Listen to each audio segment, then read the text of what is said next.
അപ്പം എൻ്റെ ചോദ്യം വെച്ചില്ല ഇൻഷുറൻസ് നല്ലൊരു ഇൻവെസ്റ്റ്മെൻറ്റ് പദ്ധതിയാണോ? മരിച്ചാൽ കാശ് കിട്ടിയാൽ മതി, അല്ലെങ്കിൽ വേണ്ട, അല്ലെങ്കിൽ നമ്മൾ ദൈവത്തോട് നന്ദി പറഞ്ഞേ. നിങ്ങൾ ഈ ഇൻഷുറൻസ് എടുത്തു കഴിഞ്ഞാൽ ഇത്ര വർഷം കഴിയുമ്പോൾ മെച്യൂർഡ് ആയിക്കഴിഞ്ഞാൽ നിങ്ങൾക്ക് ഇത്രയാണ് എന്നുള്ള ഫിഗറാണ് ഇവർ നമ്മളെ ഇത് ഇൻവെസ്റ്റ്മെന്റ് മിക്സ് ചെയ്തിട്ട് നമ്മൾ എടുക്കുമ്പോൾ ശരിക്കും അതിൽ നിന്ന് കിട്ടുന്ന റിട്ടേൺ പൊതുവെ കുറവായിരിക്കും. അപ്പോൾ എൻ്റെ കാലം കഴിഞ്ഞിട്ടുണ്ടെങ്കിൽ വൈഫിന് എല്ലാ മാസവും 1 ലക്ഷം രൂപ കിട്ടണം ഇൻഷുറൻസിലുണ്ട്.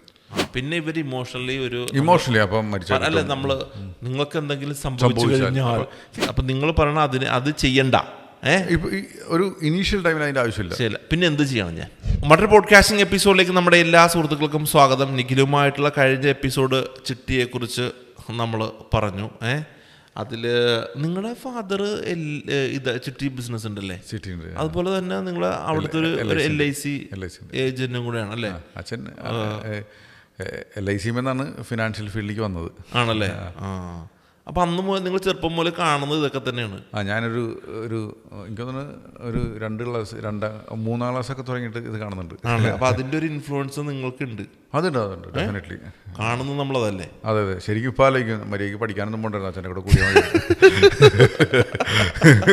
അല്ല, ഇതിൻ്റെ കാര്യം ചോദിക്കുമ്പോഴേ ഇപ്പം ഞാൻ ഇൻഷുറൻസിനെ കുറിച്ചൊരു നമുക്ക് ഈ ഒരു എപ്പിസോഡിൽ ഇൻഷുറൻസിനെ കുറിച്ച് നമുക്കൊരു സബ്ജക്റ്റ് ഡിസ്കസ് ചെയ്യാം. ഇപ്പം നമ്മുടെ കുടുംബത്തിലാണെങ്കിൽ പോലും ഇപ്പം എല്ലാ കുടുംബത്തിലും ഒരു ഇൻഷുറൻസ് ഏജൻ്റ് ഉണ്ട്, അല്ലെങ്കിൽ ഏതെങ്കിലും കമ്പനിയെ റെപ്രസെൻ്റ് ചെയ്യുന്ന ഇൻഷുറൻസ് ഏജൻ്റ് ഉണ്ട്. അപ്പോൾ ഇവർ വിളിച്ച് നമ്മളോട് പറയാറുണ്ട് ഒരു ഇൻഷുറൻസിൻ്റെ ഈ പോളിസി എടുക്ക്, അതിനൊരു പേരൊക്കെ ഉണ്ടാവും. ഭാഗ്യവാൻ മിത്ര ഹേ അല്ലെങ്കിൽ ശിശുബേവ സംരക്ഷൺ ഹേ എന്നൊക്കെ പറഞ്ഞൊക്കെ ഒരു ഹിന്ദിയിലൊക്കെ നമുക്ക് മനസ്സിലാകാത്തൊരു പേരുമായിട്ട് വരും. കഴിഞ്ഞ പ്രാവശ്യം എന്താണ് ഭാര്യമാർക്ക് കിട്ടുന്ന അങ്ങനൊക്കെ എന്തൊക്കെയോ പദ്ധതികളുണ്ടല്ലോ. അപ്പോൾ ഇവർ വരുന്ന സമയത്ത്, ഇവർ നമ്മളെ കൺവിൻസ് ചെയ്യാൻ വരുന്ന സമയത്ത് നിങ്ങൾ ഈ ഇൻഷുറൻസ് എടുത്തു കഴിഞ്ഞാൽ ഇത്ര വർഷം കഴിയുമ്പോൾ മെച്യൂർഡ് ആയിക്കഴിഞ്ഞാൽ നിങ്ങൾക്ക് ഇത്രയാണ് എന്നുള്ള ഫിഗറാണ് ഇവർ നമ്മളെ ഇത് ചെയ്യുന്നത്. അപ്പം ഞാൻ അതിൻ്റെ ഭാഗമായിട്ട് കഴിഞ്ഞ പ്രാവശ്യം നമ്മുടെ ഒരു റിലേറ്റീവ്സ് വന്നപ്പോൾ നോ പറയാൻ പറ്റാത്ത കാരണം ഒരു 1.5 ലക്ഷം രൂപയുടെ ഒരു സാധനം എടുത്ത്. അപ്പോൾ ഈ വർഷം ഞാൻ സാമ്പത്തികമായ നെരുക്കത്തിലാണ്, ഞാനതിൽ നിന്ന് പിന്മാറുന്നു എന്ന് പറയുകയും ചെയ്തു. അപ്പോൾ എൻ്റെ ചോദ്യം വെച്ചാൽ ഇൻഷുറൻസ് നല്ലൊരു ഇൻവെസ്റ്റ്മെൻറ്റ് പദ്ധതിയാണോ? ഓക്കെ, ഇൻഷുറൻസ് പറഞ്ഞാൽ ശരിക്കും ഇൻഷുറൻസ് പറഞ്ഞ വേർഡ് തന്നെ ശരിക്കും പറഞ്ഞാൽ നമുക്ക് എന്തെങ്കിലും ഇൻഷുർഡ് ആവാന്നുള്ളത്, അത് റിസ്ക് കുറയ്ക്കുക എന്നുള്ളതാണ്. നമുക്ക് ഒരു പരിപാടിക്ക് ഇറങ്ങുന്ന ടൈമിൽ അതിലൊരു റിസ്ക് ഉണ്ട്, ആ റിസ്ക് കുറയ്ക്കാൻ വേണ്ടിയിട്ടാണ് നമ്മൾ ഇൻഷുർഡ് ആവണത്.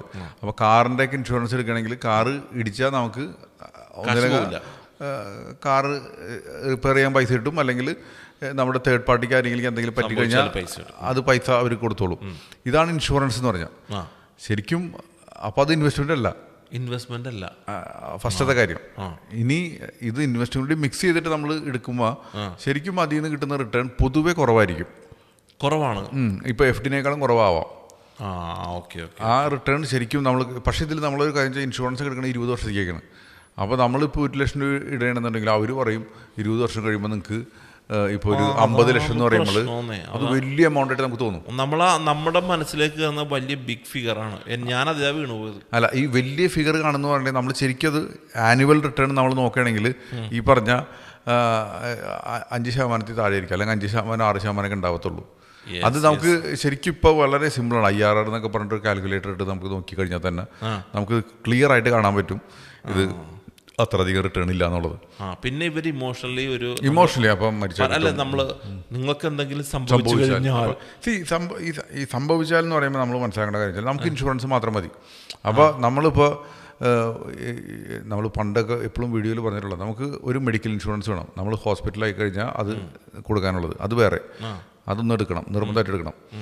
പിന്നെ എടുക്കേണ്ടത് ടേം ഇൻഷുറൻസ്. നമ്മൾ മരിച്ചാൽ നമ്മുടെ ഫാമിലിക്ക് ഒരു ബൾക്ക് പൈസ കിട്ടണം. അത് മരിച്ചാൽ മാത്രം കിട്ടിയാൽ മതി, നമ്മൾ ജീവിച്ചിരിക്കണമെങ്കിൽ ആ കാശ് കിട്ടണ്ട. അങ്ങനത്തെ പോളിസി വരെ എടുത്ത് വെക്കണം. ഈ അതിലും കാശ് തിരിച്ചിടണ പരിപാടിയൊക്കെ ഉണ്ട്. എൻ്റെ അഭിപ്രായത്തിൽ അതൊന്നും വേണ്ടെന്നുള്ളതാണ്. മരിച്ചാൽ തിരിച്ചു കിട്ടിയാൽ മതി, മരിച്ചാൽ കാശ് കിട്ടിയാൽ മതി, അല്ലെങ്കിൽ വേണ്ട, അല്ലെങ്കിൽ നമ്മൾ ദൈവത്തോട് നന്ദി പറഞ്ഞു. കാരണം പൈസ പോയി, പക്ഷെ ഞാനുണ്ടല്ലോ. അങ്ങനത്തെ ഒരു പോളിസി മതി. ഇത് ഈ 2 സാധനം കഴിഞ്ഞ് കഴിഞ്ഞാൽ പിന്നെ ക്രിട്ടിക്കൽ ഇൽനെസ് അങ്ങനെ കുറേ സാധനങ്ങളുണ്ട്. അങ്ങനത്തെ ബേസിക് സാധനം കഴിഞ്ഞ് കഴിഞ്ഞാൽ നമുക്ക് ഇൻഷുറൻസിൻ്റെ ആവശ്യമില്ല. ഈ പറഞ്ഞ സാധനങ്ങൾ നിർബന്ധമാണ്, മസ്റ്റ് ടു ഹാവ് ആണ്. ഇത് കഴിഞ്ഞ് കഴിഞ്ഞാൽ പിന്നെ ബാക്കിയുള്ള പൈസ നമുക്ക് ഇൻവെസ്റ്റ് ചെയ്യാം. അത് ഇൻഷുറൻസ് പോളിസികൾ വേണ്ട. ഇനി പിന്നെ ഇൻഷുറൻസ് പോളിസിയിൽ ഒത്തിരി ഗ്യാരണ്ടീഡ് പ്ലാനുകളുണ്ട്. അത് നല്ലതാണ്.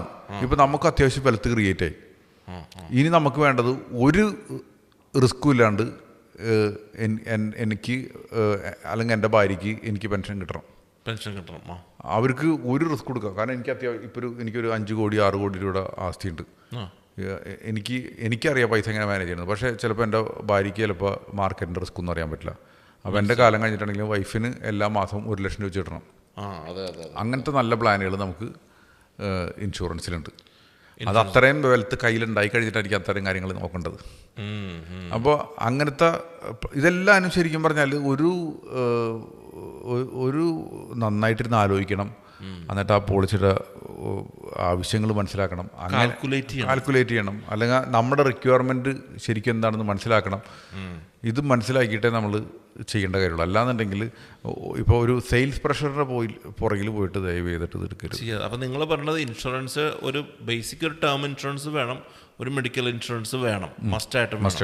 അതിനിടയിൽ വരുന്ന മറ്റേ ഇപ്പം ഇത്ര ഇട്ടാൽ ഇത്ര നാളെ അതൊന്നും വേണ്ട, അതൊന്നും വേണ്ട എന്നല്ല.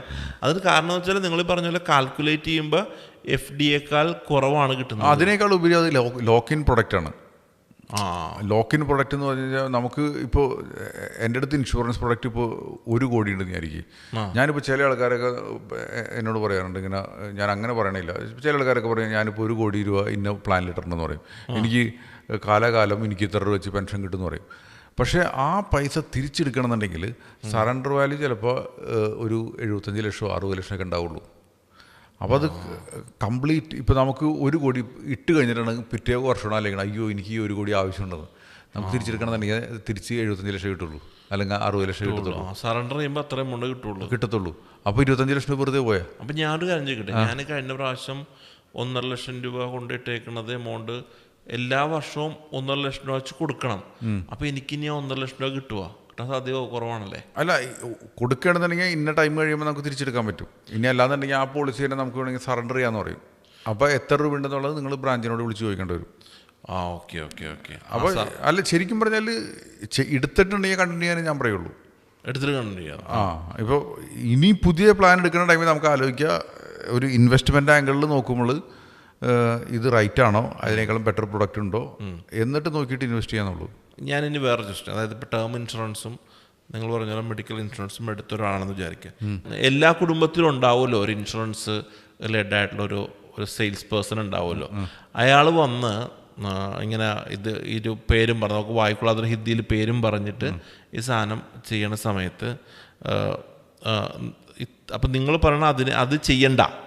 ഇപ്പോൾ ഒരു ഇനീഷ്യൽ ടൈമിൽ അതിൻ്റെ ആവശ്യമില്ല. ശരി, പിന്നെ എന്ത് ചെയ്യണം? ഞാൻ ആ ടൈമിൽ ശരിക്കും പറഞ്ഞാൽ നമുക്ക് നോക്കേണ്ട കാര്യം വെച്ചാൽ എത്ര ടൈമിലേക്ക് നമുക്ക് ഇൻവെസ്റ്റ് ചെയ്യണം. ഇപ്പോൾ നമുക്കൊരു ഇൻവെസ്റ്റ് ചെയ്തിട്ട് പൈസ വേണ്ടത് 1 വർഷത്തിനുള്ളിലൊക്കെ ആണെങ്കിൽ FD-യിലിട്ട് വെച്ചാൽ മതി. FD മതി. ഇനി അതല്ലെങ്കിൽ മ്യൂച്വൽ ഫണ്ടിൽ ഡെറ്റ് ഫണ്ടുകളുണ്ട്, അതിൽ വെച്ചാൽ മതി. ഇനി നമുക്കൊരു ലോങ് ടൈമിലേക്ക് വെക്കണമെന്നുണ്ടെങ്കിൽ മ്യൂച്വൽ ഫണ്ടിൽ തന്നെ ഒരു ബാലൻസ് ഫണ്ട് അല്ലാന്നുണ്ടെങ്കിൽ ഒരു ഇക്വിറ്റി ഫണ്ട് എന്നൊക്കെ പറഞ്ഞിട്ടുണ്ട്. അങ്ങനത്തേക്ക് ഇതൊന്നും ഒറ്റയടിക്ക് വീഡിയോ കേട്ടെന്ന് പറഞ്ഞിട്ട് നമ്മൾ ചെയ്യരുത്. അത് പഠിക്കണം. അല്ലാന്നുണ്ടെങ്കിൽ ഇപ്പോൾ ഏതെങ്കിലും മ്യൂച്വൽ ഫണ്ട് ഡിസ്ട്രിബ്യൂട്ടേഴ്സിനെ കോൺടാക്ട് ചെയ്യുക, എന്നിട്ട് അവരിൽ കൂടെ ചെയ്യാന്നുള്ളൂ. എന്നിട്ട് അല്ലെങ്കിൽ നിങ്ങൾ പറഞ്ഞ ഒരു സാമ്പത്തിക ഫിനാൻഷ്യൽ എക്സ്പേർട്ടിന്റെ ഒരു ഒപ്പീനിയനോട് കൂടി ചെയ്യുന്നത് നന്നായിരിക്കും അല്ലേ? നിങ്ങൾക്ക് അറിയില്ല എന്നുണ്ടെങ്കിൽ ഇപ്പോൾ നമുക്കിതെല്ലാവരും മനസ്സിലാക്കാൻ പറ്റണമെങ്കിൽ വെരി ഗുഡ്. അല്ലെങ്കിൽ ഡെഫിനറ്റ്ലി ഒരാളുടെ ഒരു ഒപ്പീനിയൻ എന്തുകൊണ്ട് നല്ലതാണ്. കാരണം ഇത് നമ്മൾ ശരിക്കും പറഞ്ഞാൽ ലാഭിക്കാൻ പോണത് ചിലപ്പോൾ 1% ലാഭിക്കാൻ പോണത് ഈ പറഞ്ഞ നമ്മൾ സ്വന്തമായിട്ട് ചെയ്യുമ്പോൾ. പക്ഷെ ചെയ്യുന്നത് മിസ്റ്റേക്ക് ആണെങ്കിൽ നമുക്ക് അതിൽ നിന്ന് വരുന്ന നഷ്ടം ചിലപ്പോൾ 10% ആയിരിക്കും. എന്തിനാ നമ്മൾ വെറുതെ റിസ്ക് എടുക്കുന്നത്? അപ്പോൾ എന്തായാലും സന്തോഷം. ഇത് നമ്മുടെ ആൾക്ക് വളരെ ഇൻഫർമേഷൻ ആകട്ടെ. ഞാനിപ്പോൾ എന്തായാലും ഇനി അങ്ങനെ ആണെങ്കിലും വരികയാണെങ്കിലേ ഇതിൻ്റെ ഇൻഷുറൻസിൻ്റെ പേരും പേപ്പറിലൊക്കെ എഴുതി മേടിക്കാം. ഞാൻ നിങ്ങളെ വിളിക്കാം. സന്തോഷം. അടുത്ത എപ്പിസോഡിൽ വീണ്ടും ഇരിക്കാം. Thank you. സന്തോഷം.